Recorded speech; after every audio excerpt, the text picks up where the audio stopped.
Pag-out ko nga sa trabaho ay pinakawalan ko ang ating mga manok. At pagkabukas ko nga ng pinto, abay, nagtakbuhan naman agad eh. At ito nga palang aking pinapakain sa kanila. Pero bago ang lahat, syempre intro muna tayo. Let's G!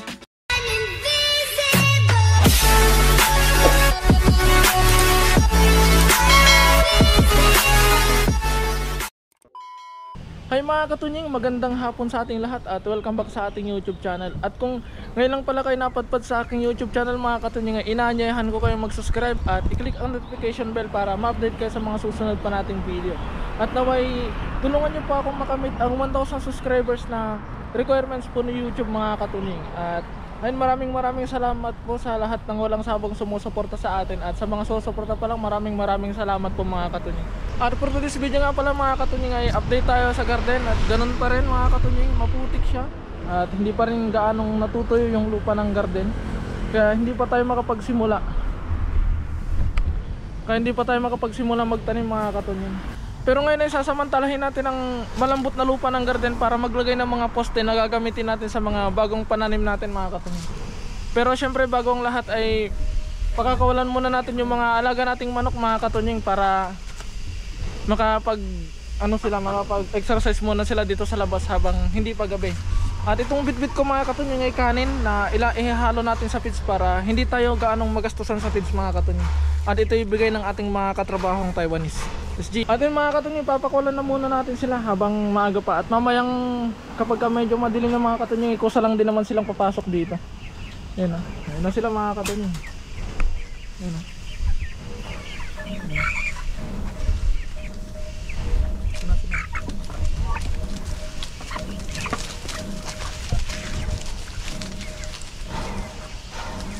Yan.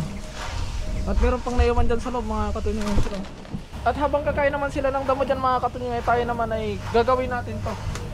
Ito naman yung kanin na tira-tira ng ating mga katrabahong Taiwanese mga katunying.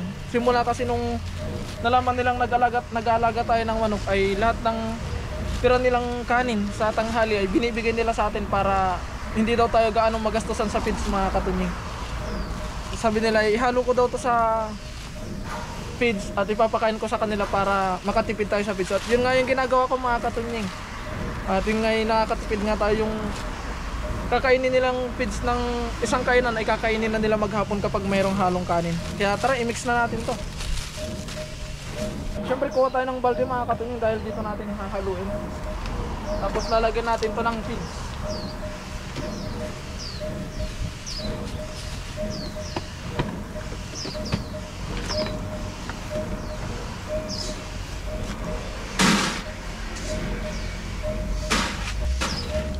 So pag nalagyan na natin ang feeds, masapitan yung balde natin, ilalagay na natin itong kanin. Tapos lagyan ulit natin ang feeds.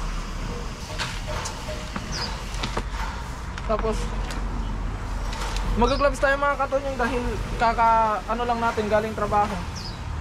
Kapag hindi tayo mag-gloves, yung kanin ay kakapit-kapit sa kamay natin. Tapos syempre hindi pa tayo pwedeng maghugas dahil nga yun, kakaut lang natin sa trabaho, pagod yung ating kamay, para syempre iwas pasma.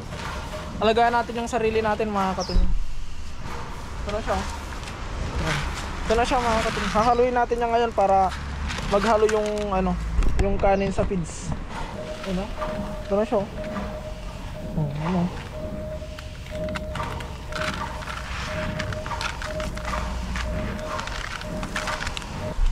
Maglalatag tayo ng sako.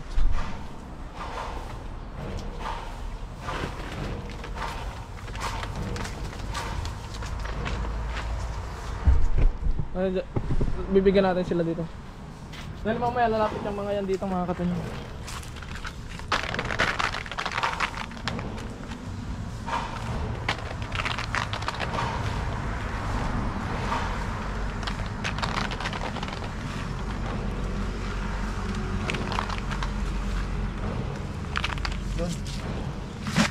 Kasi itong natira mga katunying ay bibigay ko naman ito mamayang gabi kapag nakakulong na sila. Tapos hanggang bukas ng umaga na to, dadagdagan natin ng feeds bukas ng umaga to. Tapos yun yung kakainin nila maghapon.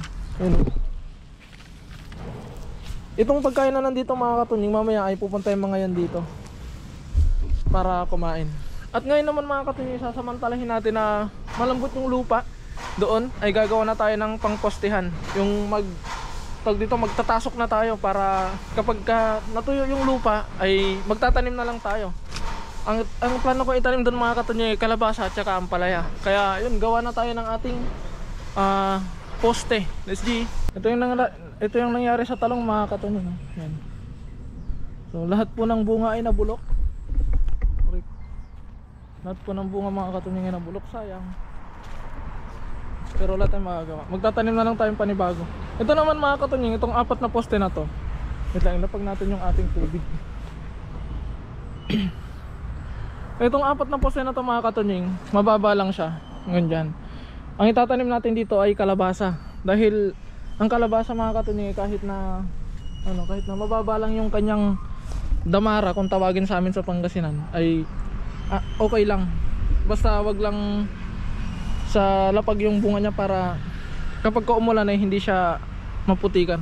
At dito naman sa side na to mga katunying, at gagawa natin ng damara ngayon ay dito ba? Ay dito na lang ako gagawa pala. At dito naman na part mga katunying, ay itatabi natin tong natumbang sitaw. Igagano natin kasi tatanggalan din natin to kapag okay na yung panahon. Tapos dito naman maglalagay tayo ng para sa ampalaya. Tapos plano ko dito mga katunying, ililipat natin dito tayo magsisitaw ngayon sa part na to.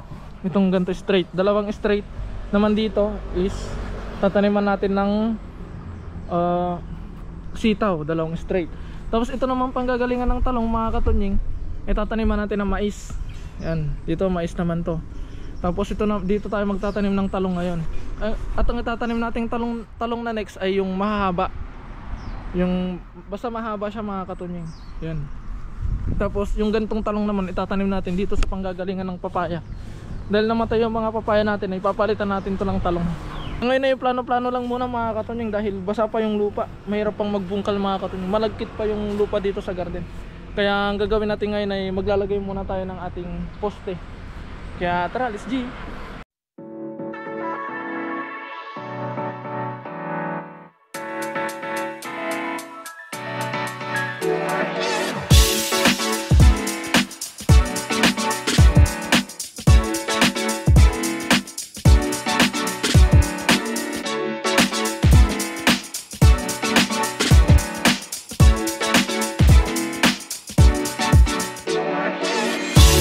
At ayun mga katunying, so nakagawa na tayo ng 4 na butas. Ayun o, 1, 2, 3, 4. So yung susunod naman natin mga katunying, ilalagyan natin to ng poste para habang natuto yung lupa ay kumakapit yung poste natin. Kaya ayun, see.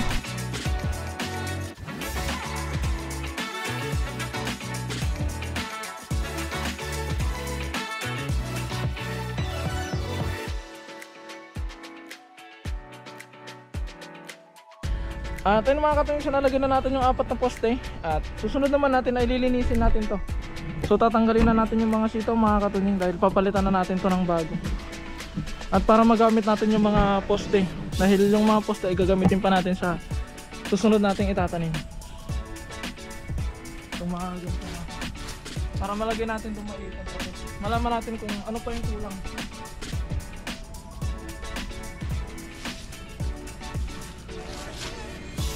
Atin mga katunying, sisimulan na natin linisin to para mabawasan yung trabaho natin. Baka kasi sa Sabado ay mangingisda tayo, kaya para sa pagdating natin ng Sabado galing ng isda ay konti na lang yung tatrabahuin natin. At para next week ay pwede na tayo magtanim dito mga katunying.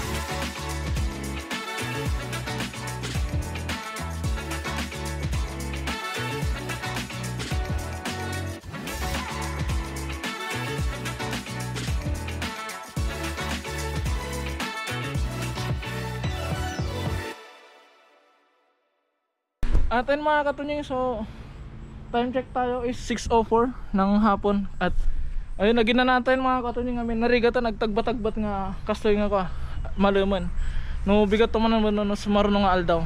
So nga dito update garden tayo.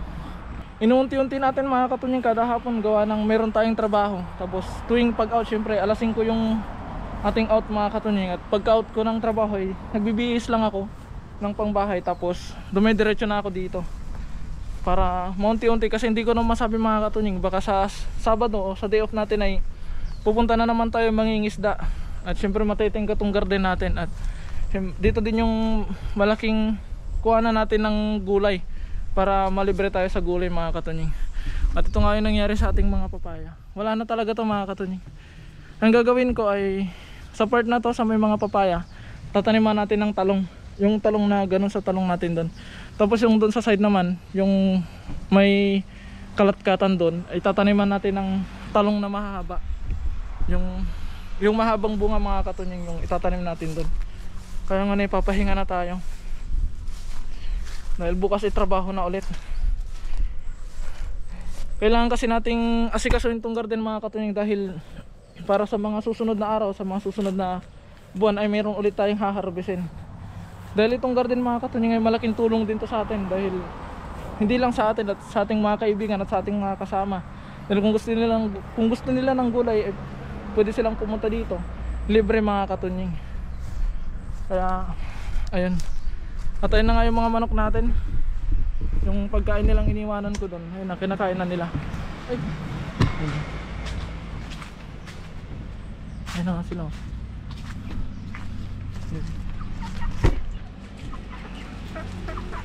Ayun lang kalungkutan mga katunying, dahil lahat ng manok natin ay puro lalaki. So isa lang ibig sabihin yan mga katunying, sa mga susunod na araw, linggo, buwan ay mag-uulam tayo ng karne ng manok. Dahil useless lang din kung halagaan natin sila ng halagaan tapos puro sila lalaki, ay wala lang din, di lang din sila dadami. Kaya ang balak ko ay siguro ulamin na lang, tapos bili na lang tayo ng pato. At baka siguro sa mga susunod mga katunying ay titingin tayo ng pato sa day market kung meron tayong mapupuntahan, ay kung meron tayong mahanap, or meron tayong makikita. So ayun mga katunying, so bago pala natin tapusin ng tuluyan tong video na to, ay gusto ko lamang magpasalamat sa lahat ng walang sawang sumusuporta sa atin. So lahat po mga katunying, lahat ng subscribers natin, lahat ng manonood natin, sa lahat ng walang sawang nagko-comment sa ating mga video na pinupush tayo, at lagi tayong ina-advisean, lagi tayong pinapayuhan, at lagi tayong pinapaalalahanan na laging keep safe lang, ganon. So maraming salamat mga katunying. So sana'y huwag po kayong magsawa. At ayun, hanggang dito na lamang muli mga katunying, at update na lang tayo dito sa ating garden. At sana'y maibalik natin yung dating mga gulay dito. Sana'y maging okay na yung panahon, dahil hanggang ngayon mga katunying paminsan-minsan ay umuulan pa rin, kaya mahirap matuyo. At nga pala dito sa part na to mga katunying, itong nabungkal na to, ay tataniman natin yan ng puting sibuyas sa mga susunod na buwan, dahil wala pang punla sa ngayon. Hinihintay natin yung punla na dumating, dahil nagtanong ako doon at sabi nila sa akin ay next month. So baka by August or September mga katunying. August na ngayon, baka sa September ganon. So ipo-vlog naman natin mga katunying kung magtatanim tayo ng sibuyas, na yung malalaking sibuyas mga katunying. Kaya ayun, hanggang dito na lamang muli mga katunying. Mag-ingat kayo palagi, at maraming salamat po, and God bless. Bye bye.